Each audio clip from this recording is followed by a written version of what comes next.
How to send money from Skrill to Venmo. Hi guys, welcome to another tutorial. In today's tutorial, I will teach you how you can send money from Skrill to Venmo. So to do this is simple. The first step is to log into your Venmo. Is to log into your Skrill account. Sorry, and then once you're logged in, your interface might not be like mine because I have not added my card.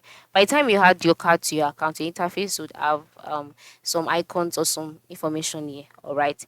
So once you're on your Skrill page, just navigate through to your withdrawal option, wherever it is. For me, it is under the international money transfer, so I'll just click on continue. After clicking on continue, you'll be taken to the Skrill money transfers page.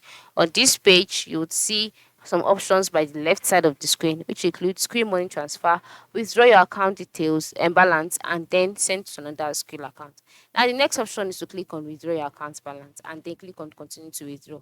So, but before you do this, ensure you've added your bank card already to your account. This is because if you've not added your bank card, by the time you click on continue to withdraw, you'll be redirected to the page where you have to add your bank card.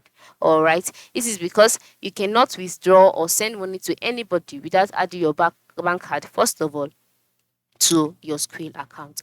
So click on continue to withdraw and then you'll be directed to the withdrawal page. On this page, you'll be asked to select the currency, the amount you want to withdraw, and then input in the account details and the type of bank. So you just go ahead, select Venmo as the bank, enter in Venmo bank details, account details, that is your account details, the amount, and click on send. And then just like that, the money from your Skrill account will be deposited in your Venmo account. It is that simple. That is how you can go about it. Just ensure you try it out and you'll be fine, all right? Thanks for watching and have a nice day.